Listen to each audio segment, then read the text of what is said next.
Good afternoon, everybody, and welcome back to another installment of Scott's Selections here for Thursday, January 30th. Before we get into today's play of the day, quick recap of what happened yesterday. We ended up picking up a nice winner with the Damian Lillard over 31.5 points, which was available on FanDuel at minus 110. Relatively sweat-free, Lillard at 25 at the half. He had 30 after 3, and he ended up finishing with 36. He actually had a triple-double, so he had for the first time in his career, so he continues to play really well. He's had at least 34 in each of his last 6 games now, I believe, and I thought 31.5 was way too low. Houston, as everyone knows, has no interest in playing defense with Westbrook and Harden on the floor, and Portland pretty much torched them for all 4 quarters. Nice, easy winner there. Now, I know we've been doing props for the last couple of days. We won with Trae Young. We ended up winning with Lillard last night, but we're actually going to be going back to a regular game spread, and that will be in the NBA on a matchup that's taking place at 10:30 between the Sacramento Kings and the Los Angeles Clippers, and we like the Clippers here, minus 13.5, which is available on DraftKings at minus 110, and that will be the play of the day. Now, there's a couple of reasons why I like the Kings in this spot.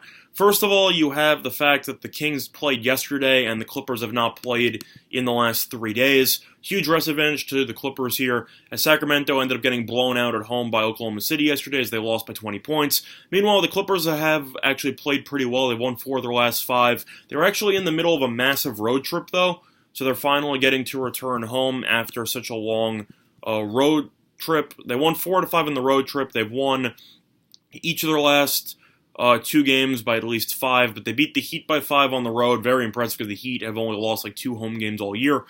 I think now it's 3, though, because they lost the Celtics, but either or, very good home team, and they beat the Magic on the road by 15. Then they had the game against the Lakers, which got canceled because of the Kobe Bryant passing, and now they're returning to play in the Staples Center against the Kings here. But it is worth mentioning that this will actually be the first basketball game played in the Staples Center since Kobe Bryant's passing. It's pretty upsetting stuff, but either or, I expect to see a pretty solid crowd at the Staples Center here tonight. As a result, it's going to be a very emotional time for the Clippers. A lot of people were friends with Kobe. It seems like Kobe had a lot of friends around the league based on how the reactions have been from a decent amount of players in the league. But considering the fact that it's the first game in the arena that Kobe played his entire career in, I expect the Clippers to come out and try to put on a nice show for the fans. They will look to definitely try to get a win here. But mostly, the reason why I like the Clippers here, besides the rest and besides the fact that it might be a very emotional homecoming for the Clippers, is the fact that Sacramento has actually been terrible against the Clippers in recent years. The Sacramento Kings are 0-8 against the spread in the last 8 meetings, and they're also 0-5 against the spread in the last 5 meetings in the Staples Center. So Sacramento has gotten absolutely torched by the Clippers in recent years, and they played earlier this year, and the Clippers ended up winning by 18 points on the road.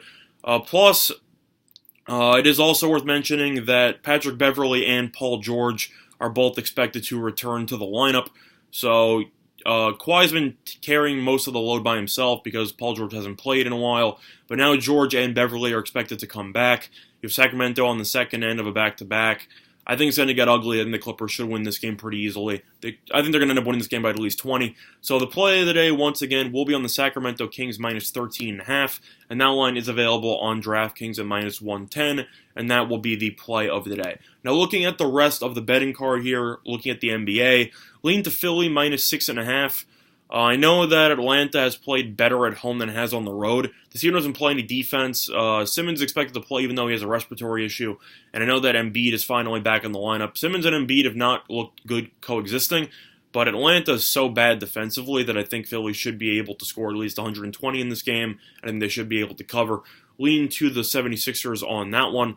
Lean to Toronto as well. Cleveland has just not been a good team this season. Toronto's looked really good since all their players came back. Siakam's looked good. I know Gasol's most likely not going to be playing tonight, but Norman Powell's looked really good. Van Vliet's looked good since he returned. Toronto just has a better overall team, and Cleveland continues to finish in the basement of the Eastern Conference. Lean to the Raptors in that one. And other than that, that's pretty much all my thoughts on the NBA. Now, looking at the college card here, there's a couple of ranked teams playing tonight. You have Illinois versus Minnesota. I'm going to lean to Illinois on that one. Big Ten teams at home have played really well this season. Illinois is actually 19 in the country. They've actually been a very underrated team. The Big Ten has pretty much imploded. from top to bottom based on just pretty much every team losing on the road. But Illinois is actually tied for first place in the conference. They've actually looked really good, and I'm going to lean to Illinois there. Minnesota's been pretty underwhelming, to say the least, especially when they're on the road. So lean to Illinois on that one. Other than that, don't really have any thoughts on the Maryland game. I think that game should be close. Lean to Gonzaga, though, minus 17.5. They played Santa Clara earlier this season, and Gonzaga won by 50. The spread 17.5. That's too low. I think Gonzaga should win this game by at least 20. It's the same thing as most years. You have Gonzaga all the way up here, and every other WCC team down here. You have St. Mary's somewhere in the middle.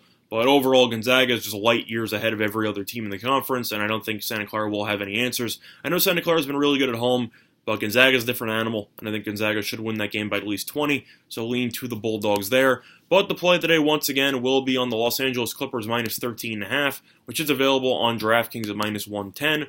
That's going to be the installment of Scott Selections here for Thursday, January 30th, and good luck to all of you and your respective bets today. Bye, everyone.